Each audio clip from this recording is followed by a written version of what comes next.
सही कथन चुनिए। सही कथन क्या है?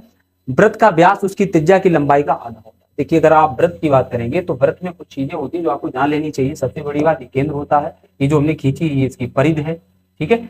अगर हम वृत्त के केंद्र से इस तरह से कोई लाइन ड्रॉ करते हैं, देखिए अगर हम इतनी लाइन ड्रॉ करते हैं तो ये इसकी क्या कहलाती है? आर यानी त्रिज्या कहलाती है। और इसी त्रिज्या को अगर आप दूना कर देते हो, इसी त्रिज्या को अगर आप और बढ़ा देते हो तो ये क्या इसका कहलाता है? डायमीटर कहलाता है, जिसे आप क्या कहते हैं? व्यास कहते हैं, ठीक है। अच्छा ठीक, अब आपको बताएं अगर हम वृत्त के किन्हीं दो बिंदुओं को आपस में मिला दें तो ये उसकी क्या कहलाती है? जीवा कहलाती है। ये उसकी क्या कहलाती है? जीवा कहलाती है, ठीक है, कॉर्ड कहलाती है। अब यहां पर एक बात आती है कि किसी भी वृत्त की जो जीवा होती है, किसी भी वृत्त की जीवा होती है, तो पहले तो किसी भी वृत्त में अनंत जीवाएं खींची जा सकती है, एक ये बात होगी। दूसरी बात होती है किसी भी वृत्त की सबसे बड़ी जीवा वास्तव में उसका व्यास होता है।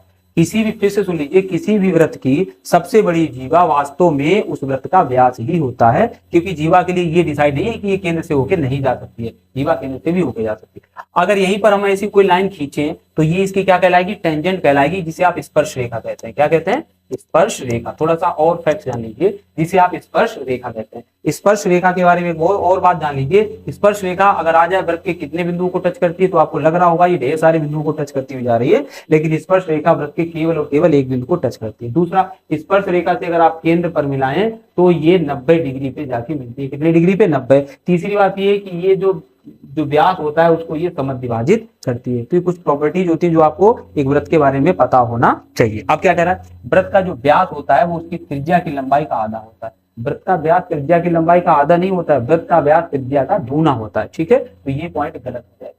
नेक्स्ट देखिए क्या कह रहा है? प्रत्येक जीवा वृत्त का व्यास होती है। प्रत्येक जीवा वृत्त का व्यास नहीं होती है। आप जीवा यहां पर भी खींच सकते हैं, जीवा यहां पर भी खींच सकते हैं, तो कतई जरूरी नहीं है कि जीवा ही व्यास है।